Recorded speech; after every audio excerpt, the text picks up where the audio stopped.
కృష్ణ పుష్కరాల నిర్వహణపై ఫోకస్ చేసింది సర్కార్. వచ్చే ఏడాది ఆగస్టులో నిర్వహించే పుష్కరాల ఏర్పాట్లపై నల్గొండ జిల్లా అధికారులు, ప్రజాప్రతినిధులతో రివ్యూ చేశారు మంత్రి ఐక్యరెడ్డి. ఘాట్ల నిర్మాణంపై నెలాఖరులోగా నివేదిక పంపించాలని సూచించారు.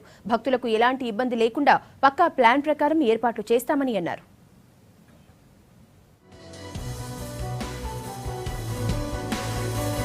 వచ్చే ఏడాది ఆగస్టులో జరగబోయే కృష్ణా పుష్కరాలపై కాన్సంట్రేట్ చేసింది ప్రభుత్వం. గోదావరి పుష్కరాలకు ఏమాత్రం తగ్గకుండా ఏర్పాట్లు చేస్తామంటున్నారు దేవాదాయ శాఖ మంత్రి ఇంద్రకరణ్ రెడ్డి. పుష్కరాల నిర్వహణ, ఏర్పాట్లపై నల్గొండ జిల్లా అధికారులు, ప్రజాప్రతినిధులతో సమీక్ష నిర్వహించారు. ఈ మీటింగ్కు మంత్రి జగదీష్ రెడ్డితో పాటు నల్గొండ జిల్లా కలెక్టర్, ఎస్పీ అటెండ్ అయ్యారు.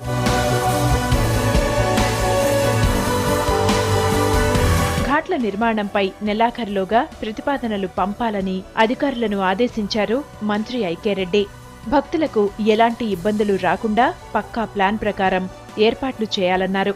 నల్గొండ జిల్లాలో గతంలో ఉన్న ఘాట్లకు అదనంగా మరో 18 ఘాట్లు నిర్మించాలని నిర్ణయం తీసుకున్నారు. నల్గొండ, మహబూబ్ నగర్ జిల్లాల పూర్తి ప్రతిపాదనలను త్వరలో సీఎంకు అందజేస్తామన్నారు.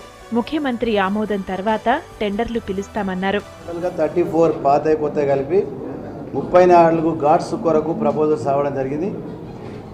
R&B రోడ్స్, పంచాయతీరాజ్, ఇతర డిపార్ట్మెంట్లు అన్నీ కూడా వాళ్ళ ఎస్టిమేట్స్ అన్ని కూడా ప్రిపేర్ చేయాలని చెప్పడం జరిగింది. నెలాఖరు వరకు ఈ ప్రపోజల్స్ అన్ని కూడా ఇచ్చినట్టయితే ప్రభుత్వ పరిశీలనకి వెళ్ళి మరి దాన్ని మంజూరు చేయడము, ఫైనల్గా ముఖ్యమంత్రి గారు దీనిపైన నిర్ణయం తీసుకొని ఈ మహబూబ్ నగర్ జిల్లా, నల్గొండ జిల్లా రెండు కూడా మరి నిధులు మనము ఎంత ఇచ్చేదని చెప్పి ఫైనలైజ్ చేసినట్టయితే దానిపైన డీటెయిల్ ఎస్టిమేట్ చేయడము, దాని తర్వాత టెండర్ ప్రాసెస్ కంప్లీట్ చేయడం ఈ విధంగా ఉంటుంది.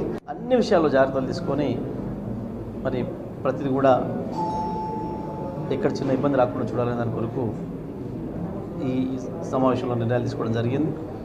దానికి వచ్చిన అన్ని రకాల ప్రతిపాదనలు కూడా ముఖ్యమంత్రి గారి వద్ద పెట్టి వాటిని కూడా ముఖ్యమంత్రి గారి ఆమోదంతో అన్ని ఏర్పాట్లు కూడా చేస్తుంది. నల్గొండ జిల్లాలో జరిగే పుష్కరాలకు 1 కోటి మందికి పైగా భక్తులు వస్తారని అంచనా వేస్తోంది ప్రభుత్వం. ఘాట్లు, కొత్త రోడ్ల నిర్మాణం, ఇప్పటికే ఉన్న రోడ్ల వెడల్పుపై దృష్టి పెట్టారు. ఇక పుష్కరాల నిధుల కోసం ఎంపీలు పార్లమెంటులో కేంద్రాన్ని డిమాండ్ చేయాలనే అంశం కూడా సమీక్షలో చర్చకొచ్చింది.